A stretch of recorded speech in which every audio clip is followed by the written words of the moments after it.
Oke, halo semuanya. Perkenalkan nama saya Andres Saputra Tambun dengan NIM 182241110. Kali ini saya akan mempresentasikan tugas besar saya di mata kuliah Internet of Things. Jadi saya dan anggota saya, Keisha, itu membuat namanya Vanguard Sense, yaitu pemantauan keselamatan dan kesehatan lingkungan lansia. Jadi latar belakangnya itu, alat kami ini hadir sebagai solusi platform monitoring berbasis IoT untuk menjawab tantangan penuaan penduduk di Indonesia, di mana meningkatnya jumlah lansia yang tinggal mandiri memicu risiko tinggi, fatalitas akibat insiden jatuh, dan keracunan gas yang terlambat ditangani. Melalui integrasi sensor lingkungan, deteksi gerakan, dan deteksi jatuh ke dalam cloud dashboard secara real-time, sistem ini menjembatani jarak bagi keluarga atau caretaker untuk memantau keselamatan lansia secara cepat, akurat, dan terjangkau kapan saja. Nah, untuk alat yang pertama yang kami buat itu namanya, monitor lingkungan, ada suhu, kelembapan, gas, dan gerakan. Sistem ini dirancang sebagai perangkat yang statis atau diletakkan di satu tempat. Sensor-sensornya itu ada DHT22, MQ2, dan PIR. Itu akan menangkap data secara real time, dan yang ditangkap itu akan dikirim ke SP32 untuk melakukan pre-processing data, lalu baru dikirim ke Supabase, database yang kita gunakan, dan ditampilkan di dashboard-nya. Jika ada data yang melampaui batas normal atau anomali, dashboard akan mengirim notifikasi, dan berikut adalah diagram blok sistemnya.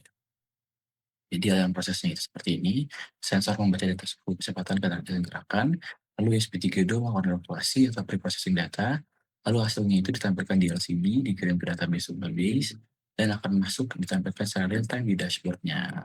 Lalu dashboard akan mengirim notifikasi jika ada data yang anomali. Lalu berikutnya ini ada tabel komponennya, yaitu ada ESP32, lalu ada sensor DHT, lalu ada sensor MQ2, sensor PIR, lalu ada LCD-nya, lalu ada breadboard, counter jumper, dan casing 3D printer-nya. Dan untuk skema rangkaiannya itu seperti ini. Dan berikut adalah hasil dan demo dari alat yang pertama ini.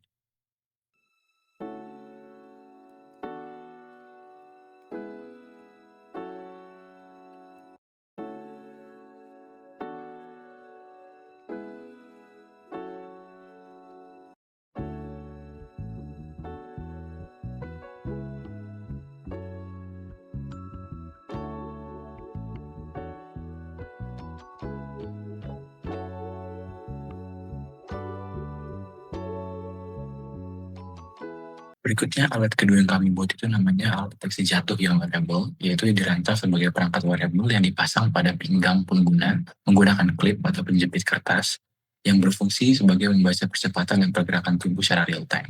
Data tersebut dikirimkan ke ESP32 untuk diproses menggunakan algoritma deteksi jatuh. Apabila sistem mendeteksi kejadian jatuh, maka buzzernya akan aktif sebagai alarm dan LED di ESP32-nya akan berkedip sebagai indikator visual. Alarm ini dapat dihentikan secara manual dengan menekan tombol reset yang tersedia pada perangkat. Berikut adalah diagram sistemnya, yaitu di mana MPU6050-nya membaca datanya dari tubuh pengguna, data dikirim ke ESP32, lalu ESP32 akan menganalisis data untuk mendeteksi pola jatuhnya. Lalu kalau memang terdeteksi jatuh, maka akan dinyalakan buzzer dan LED-nya.